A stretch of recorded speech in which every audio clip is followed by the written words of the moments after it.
I'm Jennifer Walsh, 29 years old. 3 weeks ago, I lost a baby I desperately wanted while my parents chose my brother's golf game over their grandchildren. The bleeding started at 2 a.m. Not the light spotting my doctor had warned me might happen. Heavy, terrifying bleeding that soaked through everything in minutes. I was 12 weeks pregnant, just past the point where I'd started to believe this baby might actually make it. My husband Derek was in Boston for a critical client presentation. He'd left the night before, kissing my still flat stomach and promising to be home by Friday. It was only Tuesday. I called my OB's emergency line with shaking hands, trying to keep my voice steady so I wouldn't wake my 18-month-old twins, Mason and Madison, sleeping in their cribs down the hall. "Jennifer, you need to get to the hospital immediately," Dr. Chin said. Her voice was calm but urgent. "This level of bleeding at 12 weeks requires immediate intervention. Can someone drive you? My husband's out of town. I'll call my parents. Make it fast. And if the bleeding increases at all, call 911. Don't wait." I hung up and dialed my mother.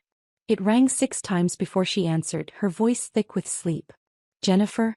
It's 2 in the morning. What's wrong?" "Mom, I'm bleeding. Badly. I'm pregnant. Was pregnant, and I need to get to the hospital. Can you come watch the twins?" There was a pause. A long pause where I could hear my father asking what was going on. "Bleeding? Are you sure it's serious? You know how you tend to catastrophize medical things." My hand was literally covered in blood. "Mom, I'm losing the baby. I need emergency surgery. Please, I need you to come stay with Mason and Madison. They're asleep. You just need to be here when they wake up. Jennifer, your father and I are in Palm Springs. We're at your brother's golf tournament. Tyler's competing for a $50,000 prize. We can't just leave." I felt the room tilt. "You're 3 hours away? We've been planning this trip for months. Tyler qualified for this tournament. It's a huge deal for him. Mom, I'm having a miscarriage.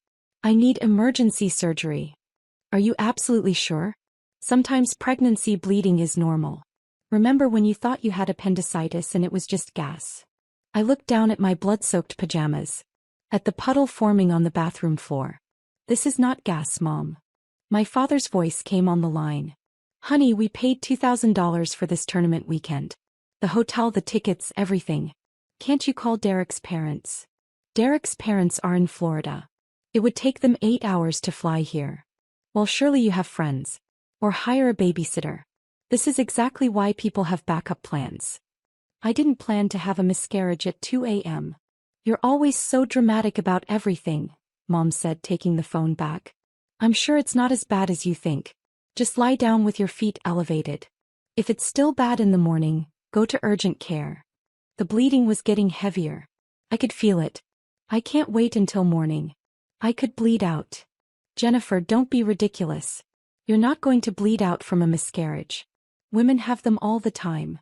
She sighed deeply. "Fine. We'll try to leave early tomorrow. But your father already paid for tomorrow's tournament breakfast, and Tyler's tea time is at 8 a.m. We can probably leave by noon." "Noon? Mom, it's Tuesday morning. I need help now. And we're 3 hours away at your brother's important event. You need to be more understanding. The world doesn't revolve around you." Something inside me cracked. Not my heart, that would come later. Something sharper. Clearer.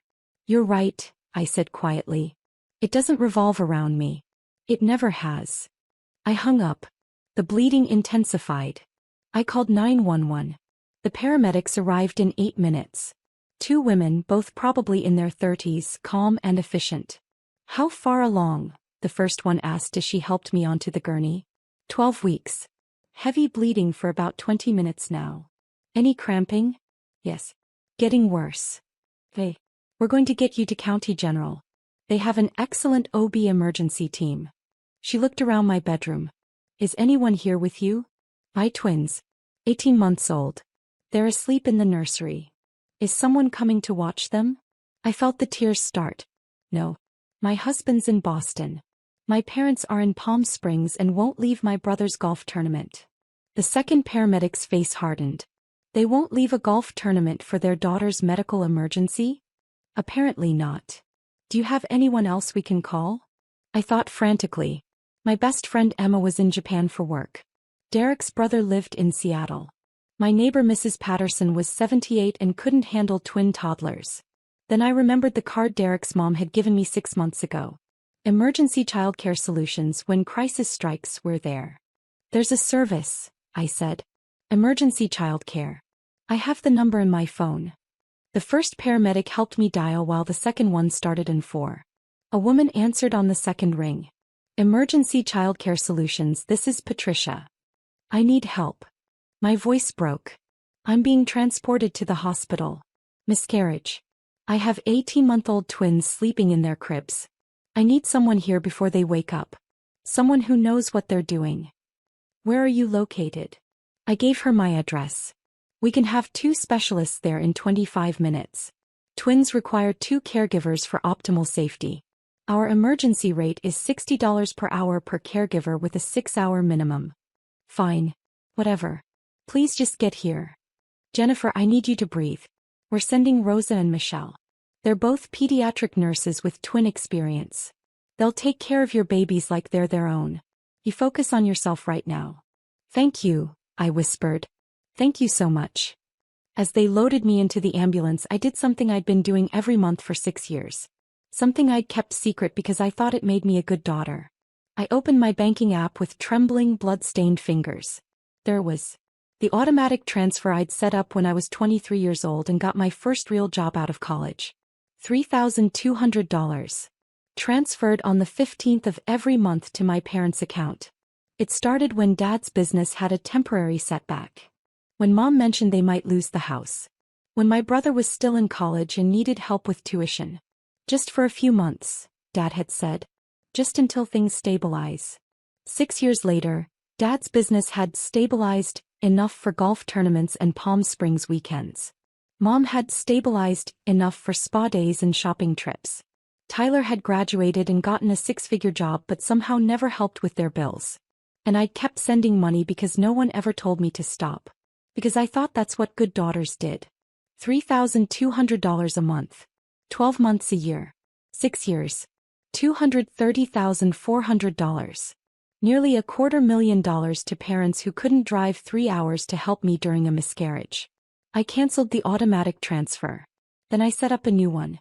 Same amount, $3,200 per month, to a college fund for Mason and Madison. The paramedic squeezed my hand. You're doing great. Stay with us. But I wasn't thinking about the blood or the pain or the baby I was losing. I was thinking about how my parents had chosen golf over their grandchildren. How they'd called me dramatic while I bled out. How I'd paid for that golf tournament with money they never earned. If you're genuinely enjoying this story, could you take a moment to hit that like button?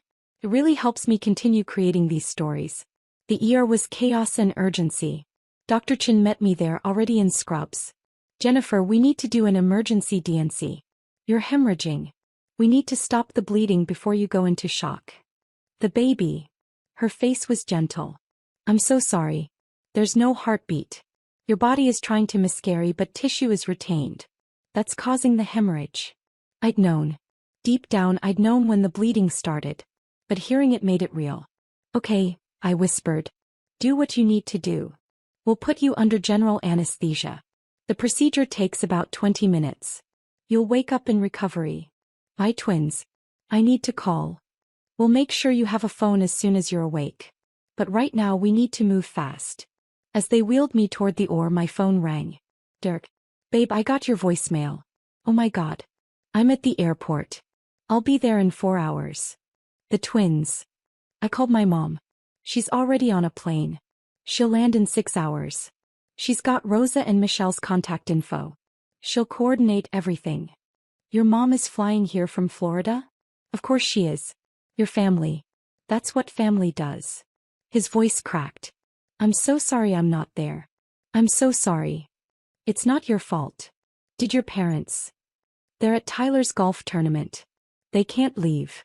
Silence. Then Derek's voice, cold and hard in a way I'd never heard before. They chose golf over you? Apparently. Jennifer, I swear to God. Derek, I canceled the money. The $3,200 a month. It's gone. I redirected it to the twins' college fund. Another pause. You've been sending them $3,200 a month? For 6 years. That's. I could hear him doing the math. That's over $230,000. I know. And they won't leave a golf tournament to help you? I know. The anesthesiologist was preparing the medications. We need to start, she said gently. I have to go, I told Derek. I love you. I love you too. I'll be there as soon as I can. And Jennifer? Your parents are done. You hear me? They're done. The world went fuzzy as the anesthesia took hold. I woke up in recovery to the sound of voices. 2 women arguing in the hallway. Absolutely unacceptable. Your daughter is in the hospital after emergency surgery and you're worried about money? My mother's voice. That's not fair, Patricia. You don't understand the situation. I understand perfectly. Jennifer called you at 2 a.m. hemorrhaging from a miscarriage and you chose a golf tournament. We were 3 hours away. What were we supposed to do? Drive. Immediately. Like I did from Florida. Like any decent parent would do. I tried to sit up. A nurse was there instantly. Easy. You're still woozy from anesthesia. Who's out there? Your mother-in-law arrived about an hour ago. She's been addressing some concerns. Patricia Walsh, Derek's mother, was a force of nature. She'd been a labor and delivery nurse for 30 years before retiring. She didn't tolerate nonsense. And apparently she didn't tolerate my mother. You don't get to judge us, Mom was saying. We've been good parents. We've sacrificed everything for our children. Really? Because from where I'm standing, your daughter has been sacrificing for you. Want to know how I know? Patricia, don't. Jennifer's bank records were pulled for the emergency childcare service. Standard procedure for establishing payment. You know what they found? Monthly transfers of $3,200 to your account. For 6 years. That's $230,400. Silence. Your daughter, the one currently recovering from emergency surgery to save her life, has been funding your lifestyle for 6 years. And when she needed you most, you couldn't interrupt a golf game. That money was, we thought it was. You thought it was what? A gift from the money fairy? You knew exactly where it came from. You just didn't care. My father's voice now. We're here now, aren't we? We drove straight from Palm Springs. You're 12 hours late. Your daughter went through surgery alone. Your grandchildren woke up to strangers because you wouldn't leave a golf course. The childcare service took care of it. A childcare service Jennifer had to hire from an ambulance while bleeding out because their own grandparents couldn't be bothered. The nurse helping me was trying not to smile. Your mother-in-law is something else. She's amazing, I whispered. She's been here since she landed. Wouldn't leave your side. Coordinated with the childcare team. Called your husband every hour with updates. Handled all the insurance paperwork. The nurse adjusted my fore. She also banned your parents from your room until you're ready to see them. She can do that? She's listed as your medical advocate while Derek's in transit. She absolutely can do that. I heard footsteps. Patricia appeared in the doorway, her silver hair slightly disheveled, her eyes fierce. You're awake. Her face softened immediately. She came to my bedside and took my hand. How are you feeling, sweetheart? Like I lost a baby. I know. I'm so sorry. She brushed hair from my forehead. The procedure went well. No complications. You'll need to rest for a few days, but physically you'll heal. The twins. Rosa and Michelle are with them at your house. They're fed, changed and playing. I've been video calling every hour. Mason keeps asking for Mama, but they're okay. Derek will be here in 90 minutes. He'll go straight home to relieve the caregivers. You flew here from Florida. Of course I did. You're my daughter-in-law. More than that, your family. She smiled. Plus, I've been looking for an excuse to tell your parents exactly what I think of them for years. Derek wouldn't let me. But after this, all bets are off. I heard some of that. Good. They needed to hear it. She sat in the chair beside my bed. Jennifer, I need to tell you something. When Derek called me, he told me about the money. The $230,400 you've been sending your parents. I looked away. I know it was stupid. It wasn't stupid. It was generous. Too generous. But it showed me who you are. You're someone who gives everything to the people you love. He squeezed my hand.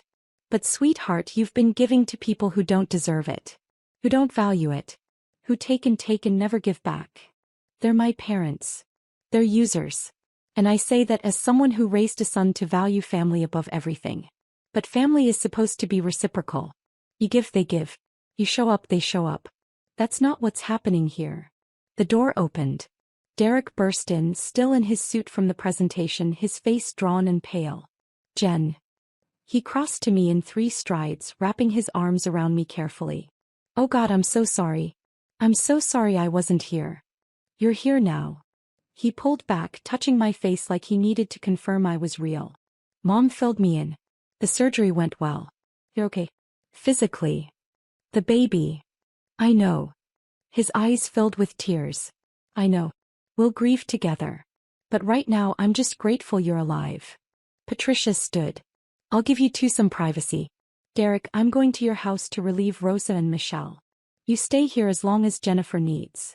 Mom. Derek caught her hand. Thank you. For everything. That's what mothers do, honey. They show up. She looked pointedly at the door where my parents were presumably still waiting. Real mothers, anyway. After she left, Derek sat on the edge of the hospital bed holding both my hands. I talked to your parents in the hallway, he said. Before my mom got there. What did they say? Your dad asked if you were okay. Your mom asked if the hospital would let them visit despite the misunderstanding with Patricia. He took a deep breath. Then your dad asked if you'd canceled the monthly payment on purpose or if it was a banking error. I closed my eyes. Of course he did. Jennifer, I lost it. I told him that his daughter almost bled to death and his first concern was money. That you'd been funding their lifestyle for 6 years while struggling as a young mother with twins. That they didn't deserve a dime of your money or a second of your time. What did he say? That I was being disrespectful. That they'd raised you and deserved support in their retirement. That the money was just helping family, and they'd assumed it was a gift. A gift they never acknowledged or thanked me for. Exactly. Derek's voice was shaking. Then your mom said something that made me want to throw them both out of the hospital. What? She said, Jennifer's always been overly emotional about these things. She'll understand once she calms down. We're still her parents. I felt something inside me go very still. Very calm. Derek, I need you to do something for me. Anything. I need you to tell them they can leave. That I don't want to see them. That when I'm ready to talk I'll reach out. But right now they need to go. Are you sure? I've never been more sure of anything in my life. He kissed my forehead. Consider it done. I heard Derek's voice in the hallway. Firm. Final. You need to leave. Jennifer doesn't want to see you right now. My mother. That's ridiculous. We're her parents. We have a right. You have no rights here. You gave those up when you chose golf over your daughter's medical emergency. Derek, you're overreacting. Your mother has poisoned you against us. My mother told me the truth. Something you've apparently never done. My father. Now listen here, young man. No, you listen. Jennifer almost died today. She lost a baby she desperately wanted. She needed you and you weren't there. You've been taking her money for 6 years and giving nothing back.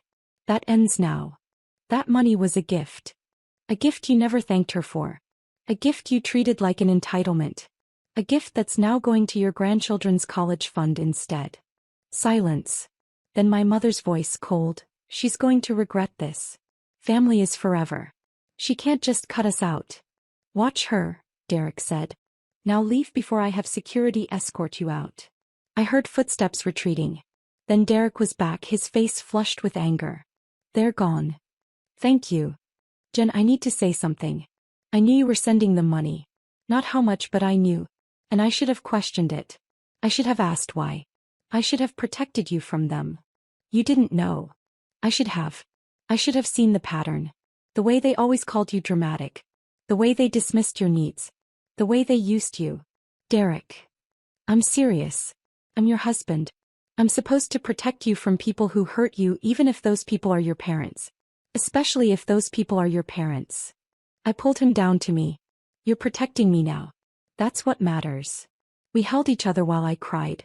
Not just for the baby I'd lost, but for the parents who'd shown me exactly who they were. For the daughter I'd been, always trying to earn love that should have been free. 3 days later I was home. Patricia had stayed, sleeping in our guest room, helping with the twins, cooking meals, managing the recovery process like the nurse she'd been for 3 decades. Mason and Madison didn't understand why Mama was sad and had to rest. But they understood that Grandma Patricia was there and she gave the best hugs and made the best pancakes. Derek had taken a week off work. The client presentation had gone so well they'd landed the account, but Derek had made it clear. Family came first. Boys. My parents had called 17 times. I'd answered none of them. On day 4 a letter arrived. Handwritten from my mother. Jennifer. I don't understand why you're doing this. We're your parents. We love you. We've always been there for you. Your father and I are hurt and confused by your behavior. We drove 3 hours from Palm Springs as soon as we could. We came to the hospital. We tried to visit. And Derek treated us like criminals. The money situation is a misunderstanding. We thought you were happy to help. We never asked you to send it. You did that on your own. We need you to restore the monthly payment. We've made financial decisions based on that income. Without it, we'll have to make serious sacrifices. Please stop listening to Derek's mother. She's always been jealous of our relationship with you. She's turning you against your own family. We love you. Call us. I read it twice. Then I did something I'd never done before. I wrote back. Mom and Dad, you're right that I sent the money on my own. You never explicitly asked for it. You just mentioned you were struggling and I stepped in to help. For 6 years. But you're wrong about everything else. You weren't there for me when I called at 2 a.m. hemorrhaging from a miscarriage, needing help with your grandchildren. You were at Tyler's golf tournament. You chose golf over your daughter's medical emergency. You didn't come as soon as you could. You came 12 hours later after I'd already had surgery, after Derek's mother flew in from Florida, after strangers had cared for your grandchildren because you wouldn't. The money wasn't a misunderstanding. You knew where it came from. You just never acknowledged it, never thanked me, and never thought to question why your 23-year-old daughter was sending you $3,200 every month. You've made financial decisions based on my income? Good. Now you'll make financial decisions based on your own income. Like adults. Like I had to do when I was 23 years old, funding your lifestyle while building my own life. Patricia isn't turning me against you. You did that yourselves. She just had the courage to say what I've been too afraid to acknowledge. You're users. You take and never give. You demand and never appreciate. I don't want your love if it comes with conditions. If it comes with guilt. If it only exists when I'm useful to you. I'm done. The money is gone. The access is gone. The free pass to treat me like garbage is gone. Don't contact me again unless you're ready to take real accountability for your behavior. Not excuses. Not justifications. Real accountability. Jennifer. I mailed it before I could second-guess myself. Patricia found me in the kitchen afterward, staring at nothing. You okay, sweetheart? I just told my parents to leave me alone unless they can actually apologize. He pulled me into a hug. I'm proud of you. I feel like I should feel worse. Like I should feel guilty or sad or something. Do you? I thought about it. Really thought about it. No. Oh, lighter. Like I've been carrying something heavy for years and I finally put it down. That's because you have been. You've been carrying their financial burden, their emotional burden, their expectations. You've been carrying the weight of trying to earn love that should have been given freely. She pulled back to look at me. Jennifer, you're allowed to put that down. You're allowed to say enough. What if they never change? What if I just lost my parents forever? Then you didn't lose parents. You lost users. And honey, that's not a loss. That's freedom. 2 weeks later, my brother Tyler called. Jen. It's me. I hadn't heard from Tyler in months. He usually only called when he needed something or when Mom made him. Hey Tyler. Mom told me what happened. The miscarriage. The hospital. The fight. He paused. I'm sorry. About the baby. That's rough. Thanks. But Jen, you can't cut off Mom and Dad like this. They're freaking out. Dad's talking about selling the house. Mom's crying all the time. They have to sell their house? Well, they're looking into it. The mortgage is $2,400 a month, and with the car payment and other expenses, they can't cover it on Dad's pension and Mom's part-time income. So they need the $3,200 I was sending. I mean, yeah. They kind of built their budget around it. I laughed. Actually laughed. Tyler, they built their budget around money I was sending them starting when I was 23 years old. I've sent them $230,400 over 6 years. They never once thanked me or acknowledged where it came from. Silence. That much. That much. I didn't know you were sending them that kind of money. They didn't tell you? Weird. They told me about every dime they spent on you. Your college tuition. Your car. Your graduation gift. Your job interview suit. Jen. When I had a miscarriage and called them at 2 a.m. bleeding and scared, needing help with my twins, they said no. They were at your golf tournament. They couldn't leave because you were competing for a prize. I didn't know that. Mom just said you had a medical thing, but you were being dramatic about it. A medical thing? Tyler, I had emergency surgery. Almost bled out. I lost a baby. My voice was rising. And our parents chose your golf game over my life. That's not, they came to the hospital later, right? 12 hours later. After Derek's mom flew in from Florida. After I'd already had surgery. After strangers took care of their grandchildren because they wouldn't. Long pause. Shit, Jen. I didn't know. No one ever tells you the whole story, do they? You just get mom's version. Where I'm dramatic and unreasonable and causing problems. What do you want me to do? Nothing. This isn't your problem to fix. But Tyler, if mom and dad need money, maybe you should help them. You make 6 figures. You live in a paid-off condo they bought you as a graduation gift. Maybe it's your turn to be the good child. I have expenses. So do I. I have 18-month-old twins. I just lost a baby. I'm recovering from surgery. But somehow I managed to send mom and dad $3,200 a month for 6 years. I'm sure you can figure something out. Jen, come on. I have to go. Mason's crying. Bye, Tyler. I hung up. Derek had been listening from the doorway. Tyler wants you to fix it? Tyler wants someone else to fix it. Preferably me. Because that's always been my role. He came over and wrapped his arms around me from behind. I'm sorry your family is like this. I have a family. The twins. Your mom. That's enough. 1 month after the miscarriage, my parents' lawyer sent a letter. They were suing me for financial abandonment and breach of oral contract. I called Derek's lawyer immediately. Marcus Levine was a sharp corporate attorney who'd handled our house closing and wills. Jennifer, this is nonsense, Marcus said after reviewing the letter. There's no such thing as financial abandonment in this context. And they'd have to prove an oral contract existed, which requires consideration, terms, and mutual agreement. Did you ever sign anything? Agree to specific terms? No. I just started sending money when they said they needed help. They never asked me to stop. Then they have no case.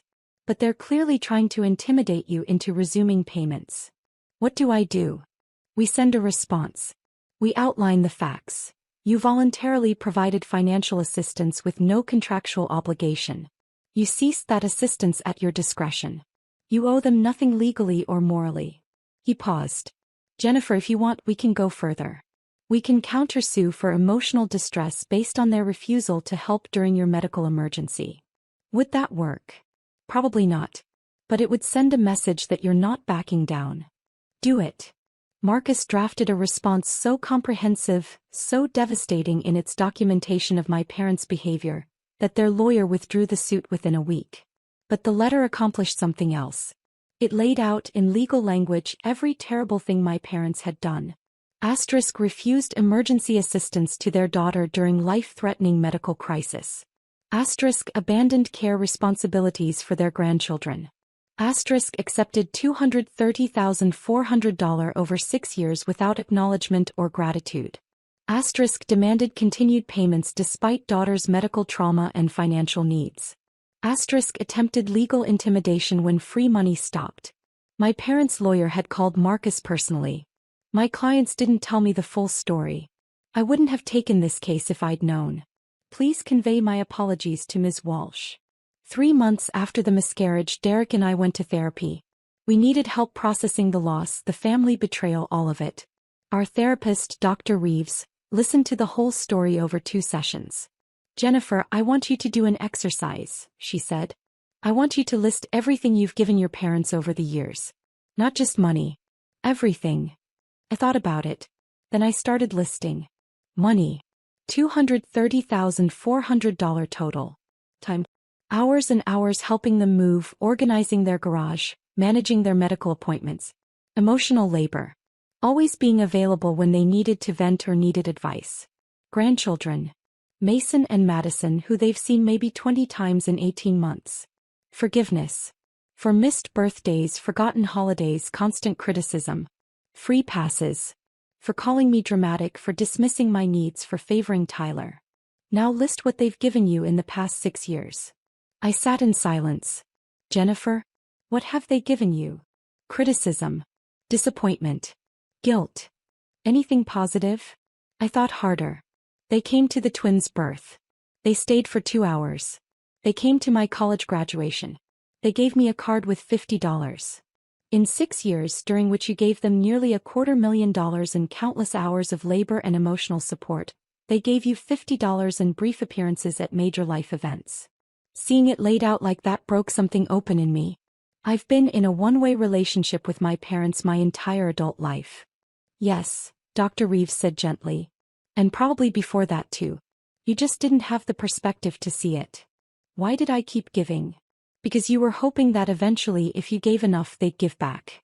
They'd see your worth. They'd love you the way you deserved. She leaned forward. But Jennifer, some people are takers. They'll take everything you offer and ask for more. They'll never be satisfied because the problem isn't how much you're giving. The problem is who they are. Derek took my hand. Your parents will likely never understand why you cut them off, Dr. Reeves continued. In their minds they'll always be the victims. You'll always be the ungrateful daughter. And you need to make peace with that. How?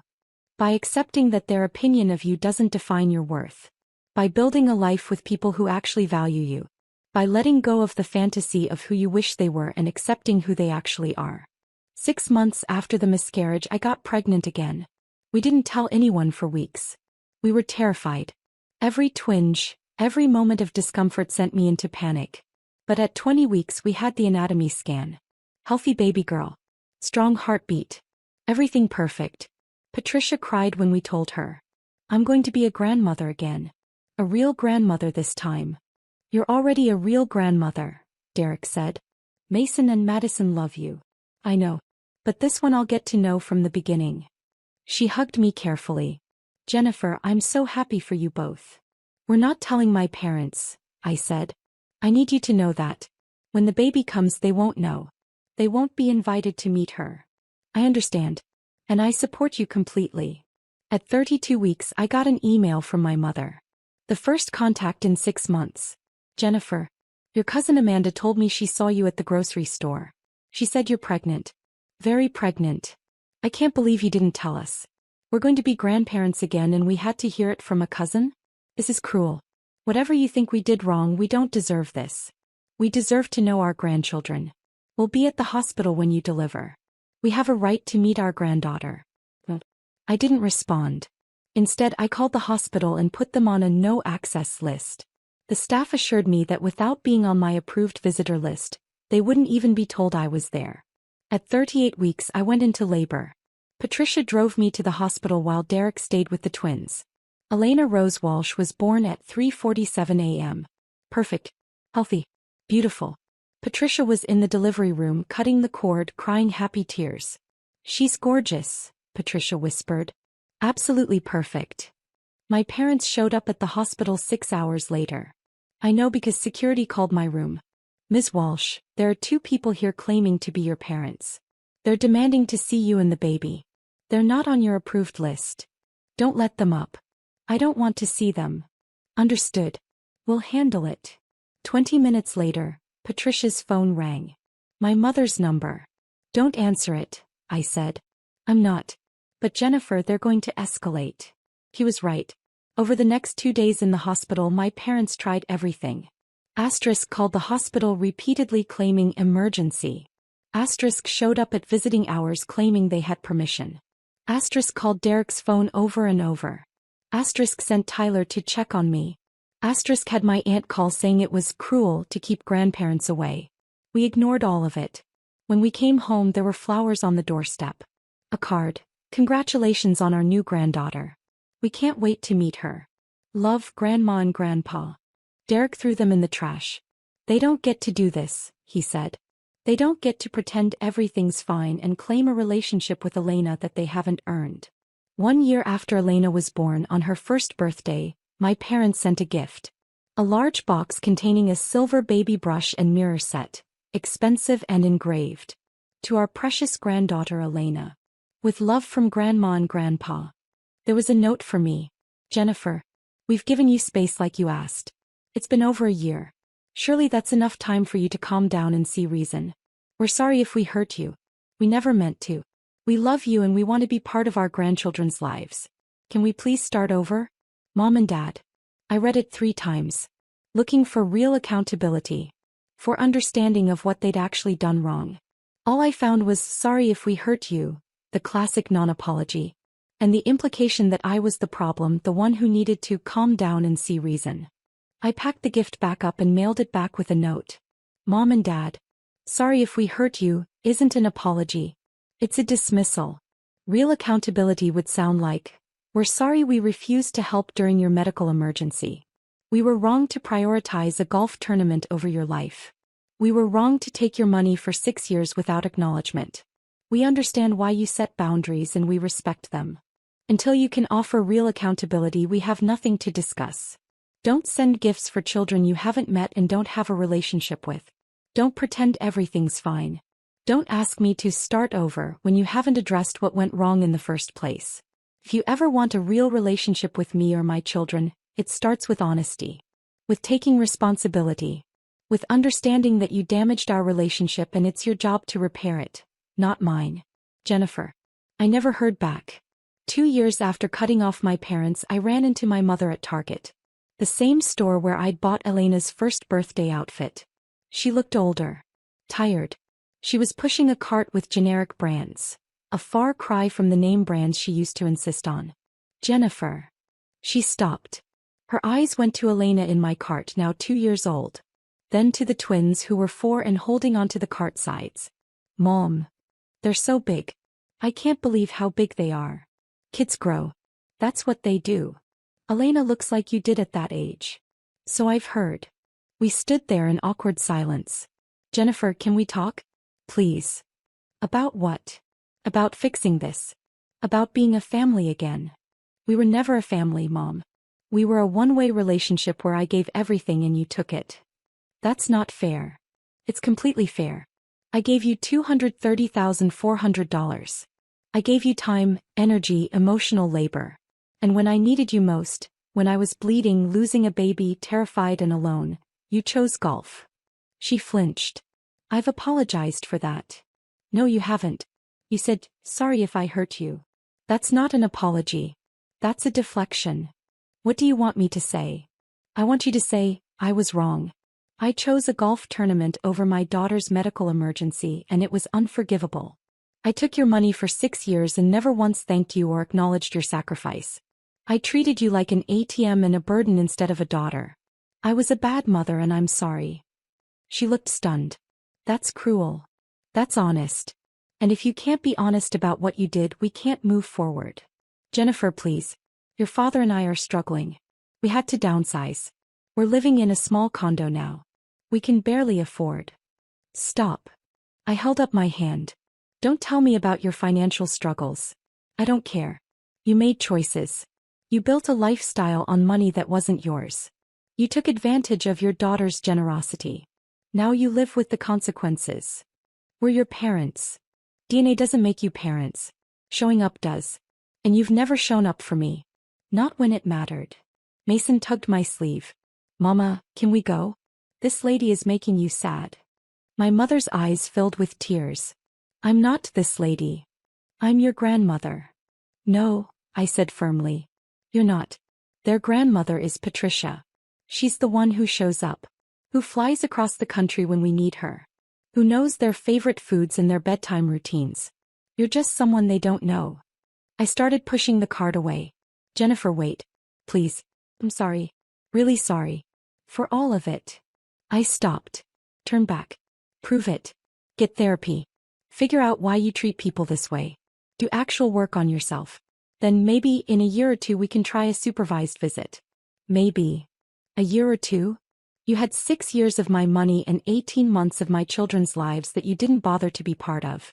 You can wait a year or two to see if I'm willing to give you another chance. I didn't wait for her response. My name is Jennifer Walsh. I'm 31 years old. I'm a mother of 3, a wife and a daughter-in-law to the best mother-in-law in the world. I used to be a daughter too. But I learned that being someone's child doesn't obligate you to fund their lifestyle or accept their mistreatment. 2 years ago, I had a miscarriage and my parents chose my brother's golf tournament over helping with their grandchildren. I was sending them $3,200 a month, $230, $400 over 6 years, and they couldn't spare 3 hours to drive to my emergency. So I stopped the payments. I cut them off. I set boundaries. And I built a family with people who actually show up. Who choose me. Who value me as more than a source of money and convenience. Derek's mother flew from Florida to be there during my surgery. She banned my parents from my hospital room. She told them exactly what they were. And she's been my children's real grandmother ever since. I've lost a lot. I lost a baby I wanted desperately. I lost the parents I wished I had. I lost the fantasy of what family was supposed to be. But I gained so much more. Peace. Self-respect. A clear understanding of my worth. Children who will grow up knowing that love doesn't come with conditions. That family is who shows up. If there's anyone out there who's been the family ATM, who's been funding their own mistreatment, who's been told they're dramatic when they express legitimate needs, I want you to know something. You are not obligated to maintain relationships with people who only love what you provide. You are allowed to stop funding people who refuse to show up for you. You are allowed to protect yourself and your children from toxic people, even if those people are your parents. And if walking away means losing people who never really valued you in the first place, that's not loss. That's freedom. Drop a comment below and let me know where you're listening from. And if you've set boundaries with family members who treated you like an ATM, you're not alone. We're all out here building better lives one boundary at a time.